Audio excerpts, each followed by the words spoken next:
The invasion of Yugoslavia, also known as the April War or Operation 25, was a German-led attack on the Kingdom of Yugoslavia by the Axis powers, which began on the 6th of April 1941 during World War II. The order for the invasion was put forward in Directive Number 25. The invasion was spearheaded by the German Second Army, with elements of the 12th Army, 1st Panzer Group, and an independent Panzer Corps, combined with overwhelming Luftwaffe support. The 19 German divisions included 5 panzer divisions, 2 motorized infantry divisions, and 2 mountain divisions. The German force also included 3 well-equipped independent motorized infantry regiments and was supported by over 750 aircraft. The Italian Second Army and Ninth Army committed a total of 22 divisions and 666 aircraft to the operation. The Hungarian Third Army also participated in the invasion, with support available from over 500 aircraft. Germany attacked Yugoslavia from bases in 3 countries besides itself: Hungary, Romania, and Bulgaria. German troops entered each of these countries under different pretenses and at different times. The first country to receive a German military mission was Romania, ostensibly to train the Romanian armed forces. Its real purpose was to protect Romania's petroleum resources and prepare for an attack on the Soviet Union. The Wehrmacht entered Bulgaria more circumspectly, first with the intention of providing aerial defense against any force attacking Romania's oil fields, and later with that of invading Greece in support of Italy. German troops did not enter Hungary until the attack on Yugoslavia was already planned and Hungary's participation had been secured. The first phase encompasses the Luftwaffe's devastating air assault on Belgrade and airfields of the Royal Yugoslav Air Force on the 6th of April, and an initial thrust of the German Panzer Corps from Bulgaria towards Skopje that commenced the same day. This was followed by the assault of the German 14th Panzer Corps from Bulgaria towards Niš on the 8th of April. On the 10th of April, 4 more thrusts struck the Yugoslav army: the 41st Panzer Corps from Romania towards Belgrade, the 46th Panzer Corps from Hungary across the Drava, the 51st Infantry Corps from Austria towards Zagreb, and the 49th Mountain Corps from Austria towards Celje. By the end of that day, the Yugoslav army was disintegrating and was in retreat or surrendering right across the country, with the exception of the forces on the Albanian frontier. Italy and Hungary joined the ground offensive on the 11th of April. The Italian part in the ground offensive began when their Second Army attacked from northeastern Italy towards Ljubljana and down the Dalmatian coast, meeting virtually no resistance. On the same day, the Hungarian Third Army crossed the Yugoslav border and advanced toward Novi Sad, but like the Italians, they met no serious resistance.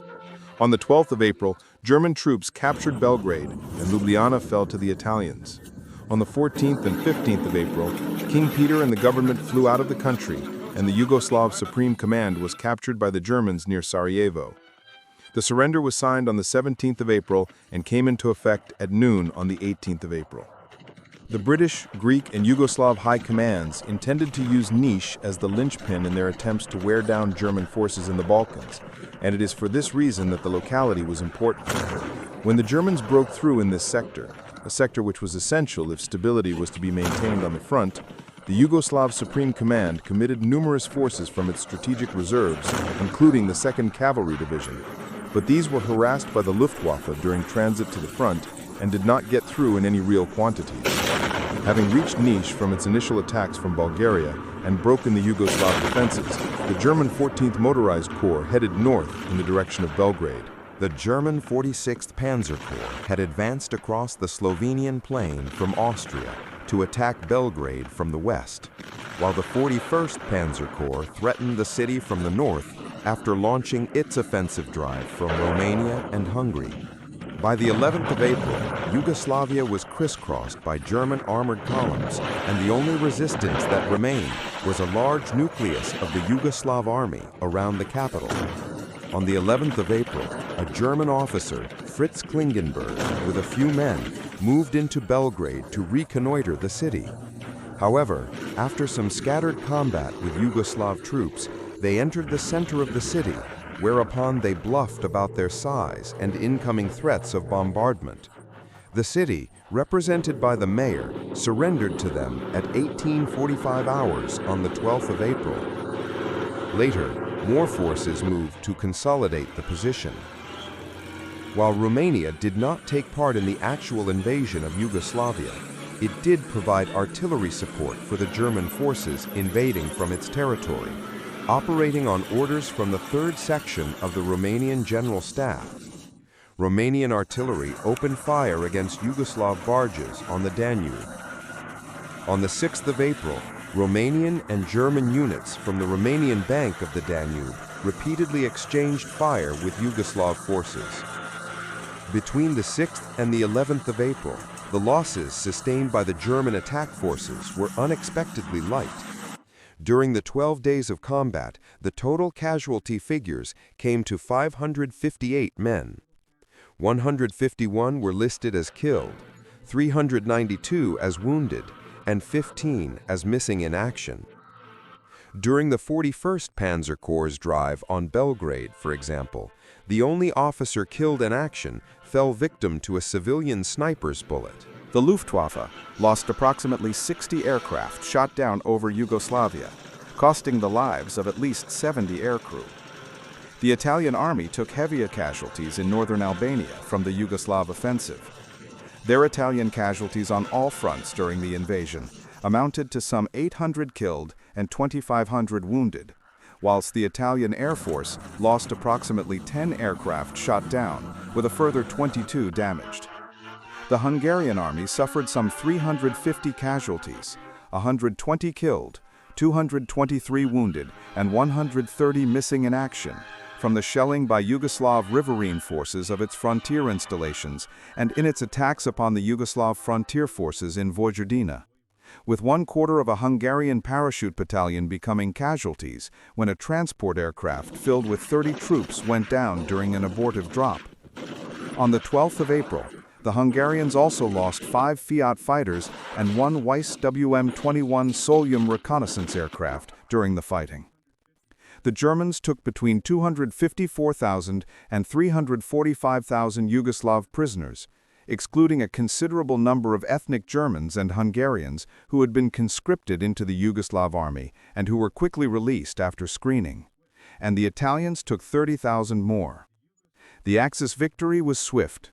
As early as the 14th of April, the Yugoslav High Command had decided to seek an armistice and authorized the army and army group commanders to negotiate local ceasefires. That day, the commanders of the 2nd and 5th Armies asked the Germans for terms but were rejected. Only unconditional surrender could form the basis for negotiations, they were told. That evening, the High Command sent an emissary to the headquarters of the 1st Panzer Group to ask for an armistice, and in response, General von Kleist sent the commander of the 2nd Army, von Weichs, to Belgrade to negotiate terms. He arrived on the afternoon of the 15th of April and drew up an armistice based on unconditional surrender. On the 16th of April, the Yugoslav delegate arrived in Belgrade, but as he did not have authority to sign the document, he was given a draft of the agreement and an aircraft was placed at his disposal to bring in authorized representatives of the government. Finally, on the 17th of April, after only 11 days of fighting, the former foreign minister, Alexander Censar Markovic, and General Radivoje Jankovic signed the armistice and unconditionally surrendered all Yugoslav troops. It came into effect the following day, the 18th of April at noon. At the signing, the Hungarians and Bulgarians were represented by liaison officers, but they did not sign the document because their countries were not officially at war with Yugoslavia. The Italian representative, Colonel Luigi Bonafini, signed the document after noting that the same terms are valid for the Italian army. After the surrender, Yugoslavia was subsequently divided amongst Germany, Hungary, Italy, and Bulgaria. Germany took control of most of Serbia, while Ante Pavelic, leader of the fascist Ustaše, proclaimed the establishment of the Independent State of Croatia before the invasion was even over. Croatia was actually under the joint control of Germany and Italy. Once the Soviets fully entered the war on the side of the Allies on the 22nd of June 1941, the Yugoslav partisans under Josip Broz Tito also began to fight the Axis powers. And from then on, there was continuous resistance to the occupying armies in Yugoslavia until the end of the war. While in the beginning, both Yugoslav partisans and the Chetniks engaged in resistance, the partisans became the main resistance force. After following Churchill's lead at the Tehran Conference on the 28th of November to the 1st of December 1943, British and American governments withdrew all allegiance and support from Mihailovich's Royal Yugoslav Army Chetniks and gave all further assistance to the communist partisans who waged a continuous civil war against Mihailovich's forces. In the end, devoid of all outside assistance, Mihailovich's Royal Yugoslav Army was overcome in Serbia by a combination of well-armed, supported, and supplied partisans and the invading Soviets. Some scholars have proposed a number of theories for the Royal Yugoslav Army's sudden collapse, including poor training and equipment, generals eager to secure a quick cessation of hostilities, and a sizable Croatian, Slovenian, and German fifth column. Others state that the fifth column had little effect on the ultimate outcome of the invasion. According to Tomasevich, the insistence of the Yugoslav army on defending all the borders assured its failure from the start.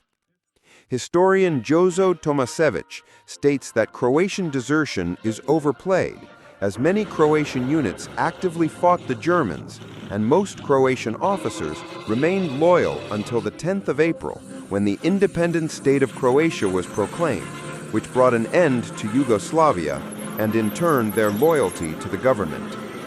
He adds that the army simply reflected the weak Yugoslav political system, and the main reasons for the defeat were the lack of leadership, the army's subpar equipment, and outdated tactical and strategical techniques. Many Serbian nationalists blamed the loss on fifth columnist Croats, who stood to gain from Italian and German rule, ignoring the primary failure of the Yugoslav army and its almost entirely Serbian leadership.